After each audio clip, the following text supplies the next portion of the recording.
Шаҳром Рӯзиев кавказӣ мерақсад. Ӯ мегӯяд, ки бо ҳамин тарз дар Чеченистон мерақсид. ҳамонҷа раҳи мошинамон мошина мегуфтам рақсинемо рақс мекардем сум медодам. ҳамон траста. Дар деҳаи лӯлиҳо сари ҳар қадам бо кӯдакон вохӯрдан мумкин буд. онҳо ана ҳамин тавр дар чунин муҳит ба воя мерасанд. муаллимон мегуфтанд, ки ҷалб намудани кӯдакони лӯлӣ ба мактаб кори мушкил буд. дар ин хусус дар доираи ҳамин лоиҳа мо гузорише ҳам омода намуда намоиш дода будем. чанд муддати ҳамин солҳои охир ҳамин ба мактаб ҷалб кардани хонандагони қабилаи лӯлиҳо ҳам ба сатҳи паст рафтааст. дар давоми ҳамин 10-15 соли охир ҳамаги 10-12 нафар ҳамон фарзандони лӯлиҳо дар мактаб фаро гирифта шуда буд. باید میگن که ما شرایطی نداریم که همه خواننده را در مکتب بخونن. ما هم شرایط نداریم. و از حساب پوپشی حساب پیشوکشون میگن نمیتونیم. های دستی ماموریت هم خیلی زوره و تولد کردیم رفتیم بردیم نمایندارم یگان چاره ندیدن. نمیخوام میگن درس خوندن. дар деҳаи тугарак ҷамоати деҳоти тугарак ноҳияи восеъ шаҳром ва ин кӯдакони лӯлӣ то ҳамин сол давраи кӯдакиашон дар кӯча мегузашт. бо ҳидояти маъмурияти муассисаи таҳсилоти миёнаи умумии рақами 11 шаҳром либоси кӯчагиро бо либоси мактабӣ иваз намуд.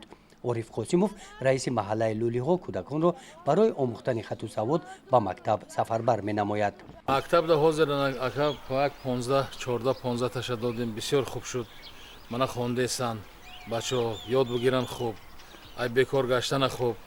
мана мактаб мо наздик, муаллимаҳо ҳастанд, муаллим ҳастанд, директорҳо, завҷҳо ҳастанд. бисёр ҳурмат кардесанд. ана ҳозир бо як 5-6 нафари дигаша гуфтам ҳозир мераванд мактабда.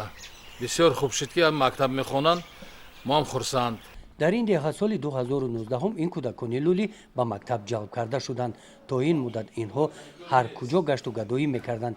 дар хориҷи кишвар ҳам буданд. шаҳром, оминшоҳ ва танзила ба наздикӣ аз шаҳри хасавюрти Чеченистон ба деҳа баргашта омаданд. он ҷо онҳо 1 сол буданд. селода кор мекардам, ҳамин пачка мекашидам, ҳамтари корро мекардам, байзома хонавора ремонт кардам. бекора қишлоқда мегаштем, ҳичра намедонистем. иҷа омадем ва ҳарфино шудем. метал будем. як рӯза чанд қапл кор мекардӣ? пештар ино ба муассиса намеомаданд. 1 нафар 2 нафарашон меомаду, дигараш ба оврогардӣ машғул буданд. инора мо ҳаракат кардем, суҳбатҳо гузарондем, ҷалб кардем ба муассиса, ки ино қариб 17 нафарро ташкил карданд. дар як синфи як таъсис додем ва хонда истоданд дар муассиса.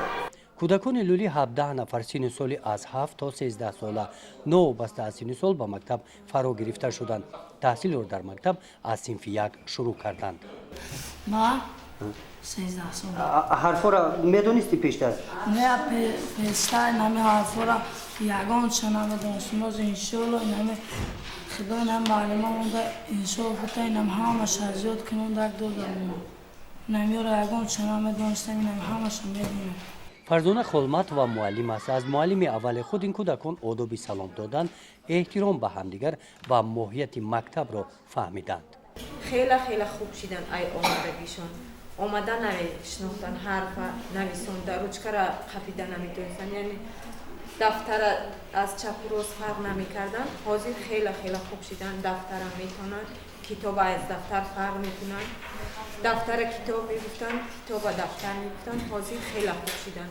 хай мисол то охири сол ё то нимсолара кӯшиш мекунем, ки хай ёд метем солим шавам мехонем. муддати 1 моҳи таҳсил шаҳром ва ҳамсинфонаш ҳарфҳои китоби алифборо аз худ намуданд. акнун онҳо ҳарфҳоро мешиносанд. китоби алифборо хонда метавонанд. аввал кадом ҳарфа ёд гирифтӣ? ора нависта чӣ ёд гирифтӣ? ара, лера, ғея. ручкара қаби наметонисти қаламан? не омадам баъд ёд гирифтам. дар кӯча чиро ёд гирифта будӣ? дар кӯча ҳичра. من به کار شلوغ نمیگشتم طالبیدنی میرفتم همتر میکردم سوق نداشتم اینجا ما نویستنه هم بدم همه زور هم بدم اکا وزیر به سوق میشم میخوام داخل میشم کجا را داخل شدنی؟